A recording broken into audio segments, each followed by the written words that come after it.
Welcome again, friends, in AgriBits, and we will be discussing about plant protection, its role or critical importance in agriculture because it has a very special part or role in agriculture. So one is plant pathology as one component of plant protection. So plant pathology, this provides in-depth knowledge on plant diseases and ano ba yung mga causative agents ng plant diseases and the way on how we strategize yung disease management. So this is focused towards attaining a security in food and feed. Okay, not only security but safety also in attaining food and feed and shaping up yung globally competitive plant pathologists or those people who work on the area of crop protection or plant pathology. So we have here specializations or special fields in plant pathology. One is biological control.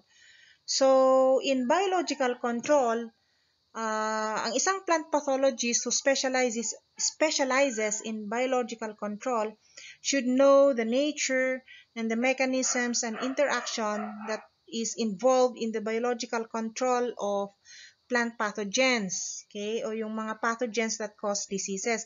So kailangan alam niya on how to isolate and utilize and even mass produce itong mga biological control agents so that they could be used against pests and diseases in the field. Another specialization is on disease resistance. So for disease resistance, plant pathologists work on the genetics of disease resistance in plants. Ano ba yung mga nature and causes of variations in plant pathogens?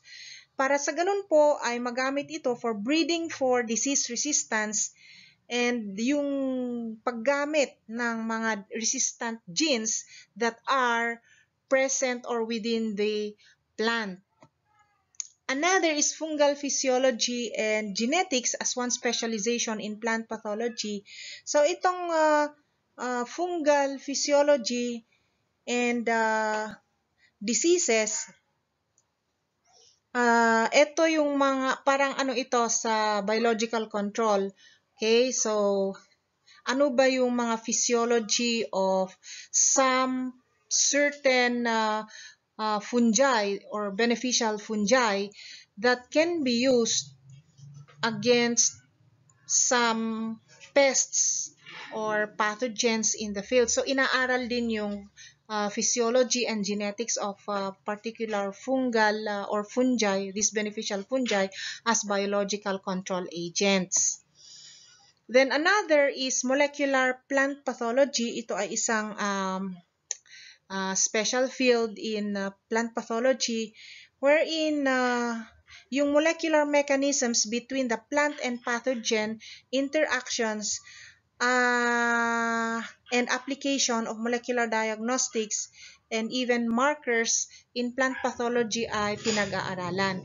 So ano ba yung mga host pathogen interactions? So ano ba yung mga interaction between yung host plant doon sa sakit or nagkukos ng sakit, no? Halimbawa, virus, bacteria, or even pathogenic fungi. Then we have mycology, particularly yung pathogenic fungi ito. So, plant pathologists work on fungi and fungal-like organisms. Ito ay ina-identify nila ano ba yung mga taxonomy and even physiological studies of physiological studies ng mga pathogenic fungi na ito para sa ganun po ay maalamin ng plant pathologist yung on how to manage them or control them in the field kapag sila ay dumami that attack our crops.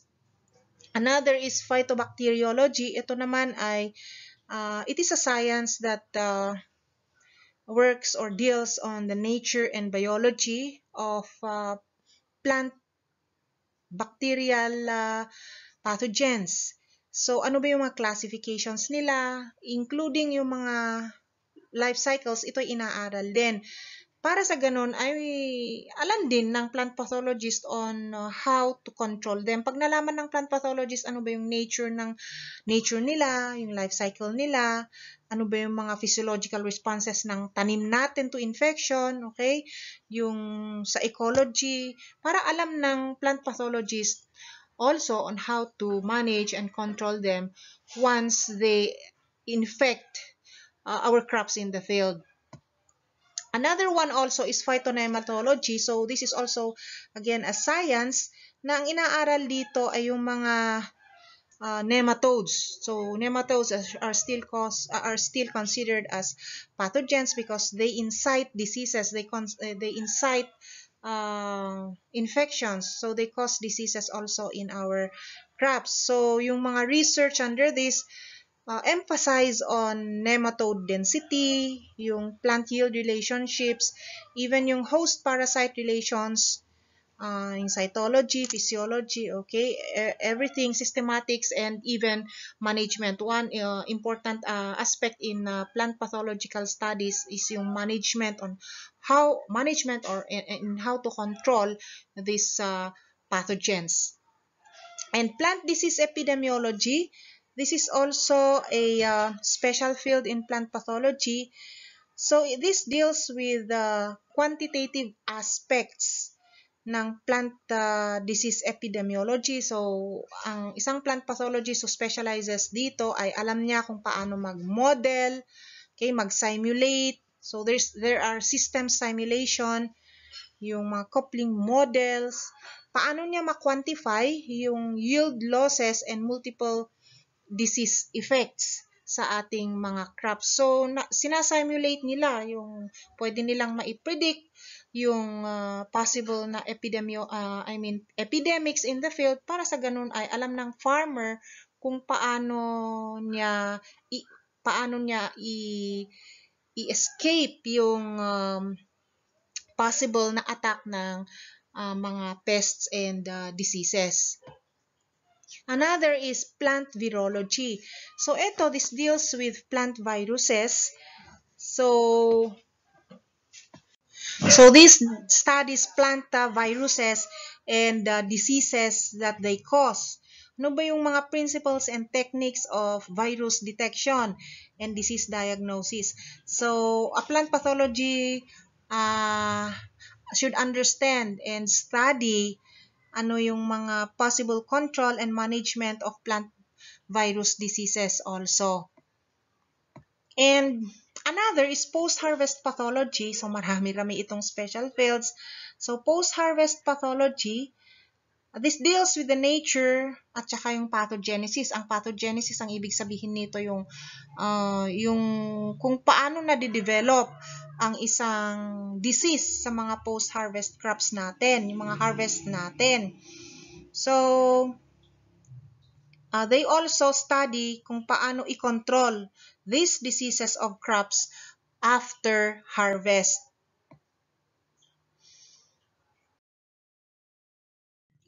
Another component of plant protection is ang tinatawag natin na entomology. So, ano ba ang entomology? So, this is also a study that provides various activities leading to a better understanding of Philippine insects and even related arthropods. Ano ba yung development of effective pest management systems para it can support or cater to our national agricultural production programs. And it aims also to train Filipinos, both farmers and professionals, in entomological studies. So dito, may areas din ito. One is acarology. So this is a study on the taxonomy and evolutionary relationships of the acari, yung habitats nila, saan ba sila nakatira, their trophic functions, ano ba yung mga life cycles nila, their behavior, and even yung mga distribution nila. And another is on biological control also. So the same din doon sa plant pathology, meron din dito tayong special field sa entomology, itong tinatawag na biological control. So those who specialize on biological control in the field of entomology should know the principles and methods of biological control of insect pests, so that we want to isolate or collect and rear and paramihin itong mga pwede nating gamitin as biological control against yung mga destructive insects. And another special field in entomology is we have this host plant resistance to insects. So ano ba ito? This deals with pest control through resistant plants. So, ang gagamitin natin yung mga resistant plants. Even the methods of selection and analysis of the components of resistance ay inaaral din ito. Even yung interaction between yung resistant plants at saka yung particular na insects. So, ito ay isang interesting specialization under entomology. Another one is insect ecology. So in here, entomologists study the contemporary ecological concepts at saka yung mga methods as they relate to insect populations. So baka naman ang laki or ang dami ng population ng populations between beneficial insect at saka yung harmful insects. So this is an ecological yung inaaral nila yung ecological concept and methods on how to balance or to control or even to manage them. And insect molecular biology, so ito molecular aspects na naman ng mga insect biology at kung paano gamitin ang biotechnology in the field or in researches under entomology. Even yung kung paano gamitin din ang biotechnology in researches that relates to integrated pest management. Another is insect pathology and microbiology. So, insect pathology and microbiology. So, this is insect pathology actually and microbiology, including yung biological relationships between yung microorganisms and insects. And insect physiological and biochemistry, or insect physiology and biochemistry rather. So this is another field or special field in entomology wherein yung mga biochemical basis of life processes in insects is being studied. Insect taxonomy and systematics. So dito, yung mga concepts in systematics, yung original research on taxonomic group, okay, of interest. So, kung ano ba ang gusto, for example, ng researcher or even a student researcher sa entomology, they can go into insect taxonomy and systematics, especially yung pinaka-recent na mga taxonomy, yung mga recent na findings ng ano ba yung na-discover ninyo na pinakabago sa mga insects, be they harmful or beneficial insects, that they can be classified under particular taxonomy and systematics. Another is insect transmission of plant pathogen. So, meron din kasi tayong mga pathogens na especially viruses na insekto ang mga vectors. Okay? So, they also study insect transmission of plant pathogens. Well, not only viruses but generally viruses. viral plant pathogen. So dito, ang inaaral nila dito is yung techniques of plant pathogen transmission, okay, yung mga interrelationships of plants, insects, and pathogens. Ano din ba yung mga physiology ng mga insekto in relation to transmission ng mga plant pathogens. Insecticide toxicology. So this is another special field. So insecticide toxicology, this deals with the physiochemical concepts of the action of yung mga toxic agents, for example, mga pesticides, okay, na in-apply in the biochemical systems. So ano ba yung mode of action ng mga halimbawa anticholinesterase inhibitors, or ano ba yung mga nangyayari sa mga insect resistance, kasi kung minsan nagiging resistant na ang ating mga insects sa ina-apply natin ng mga pesticides, and even synergism, okay, and the selective toxicity, because kahit apply ka ng pesticides, bakit may mga pa rin resistant at may madaling malason ng mga insekto. Okay, IPM and economic entomology. So this is another field in entomology. So what about this?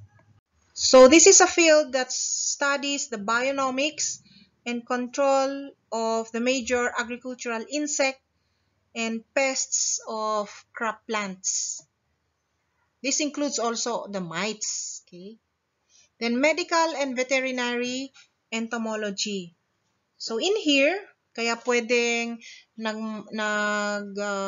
nakikilink ng, for example, sa mga graduate students, yung mga veterinary graduate students, they can get entomology as part of their subjects, because may part dito na halimbawa sa medical and veterinary entomology. So ano naman ito?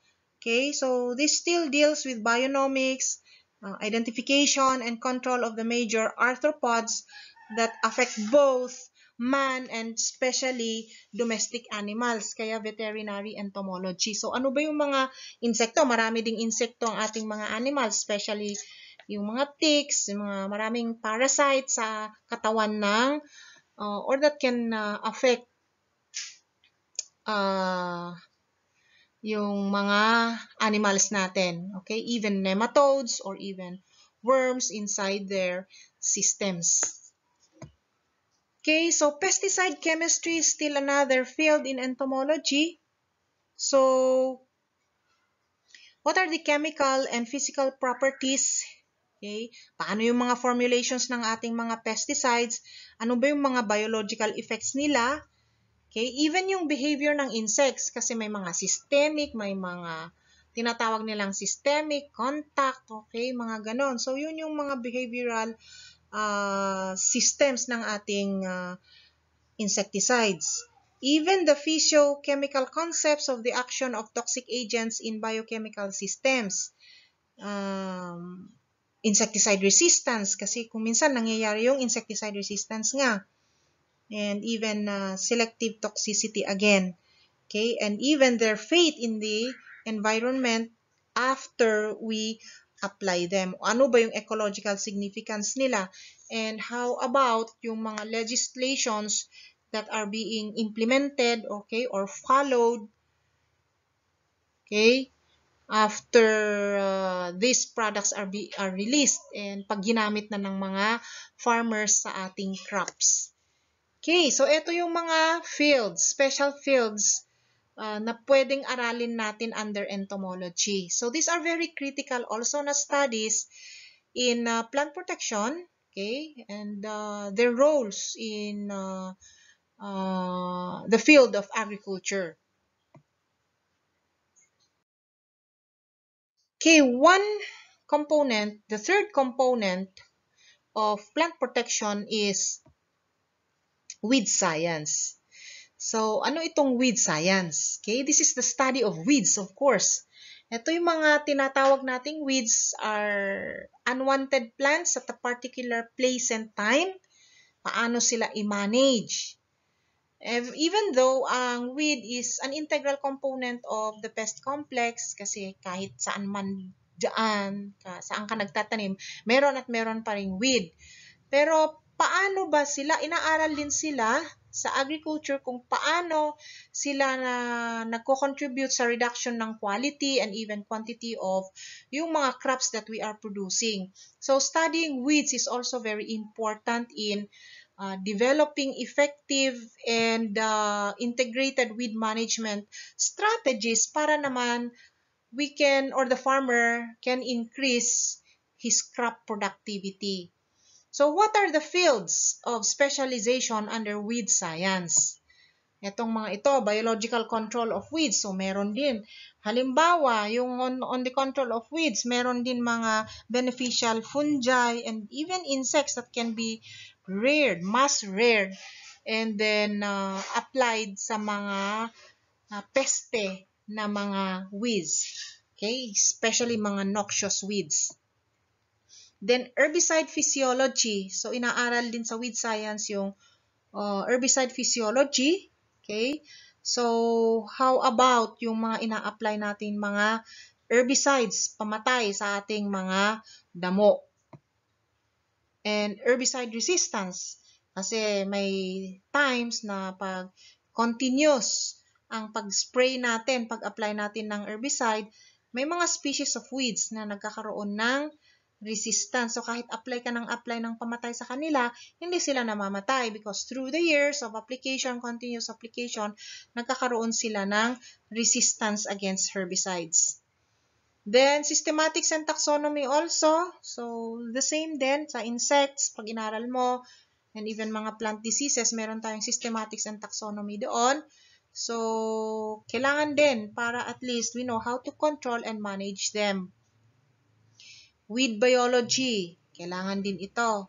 Okay? For an agriculturist or weed scientist to know especially how to control and manage weeds. Okay, weed ecology, it's the same. Inaaral din ng mga weed scientists ang mga sa environment, yung mga effect ng mga weeds sa environment. Okay, ecology ng mga weeds, saan habitat ng mga weeds, particular weeds. Saan ba sila masayang tumutubo? Okay, saan ba sa anong klase ng soil? Okay, or klase ng environment sila madalas tumutubo. And para alam ng weed scientists on how to control them also and manage them. Okay, and then weed genetics. So, weed genetics, of course, para naman alam din ng weed scientist, okay, on how to develop researches, particularly on the control and management of weeds. So this is all for this lecture or for this particular topics, and please give me just a very brief time to please subscribe and take a very few seconds to comment, okay, like and share to your friends. So again,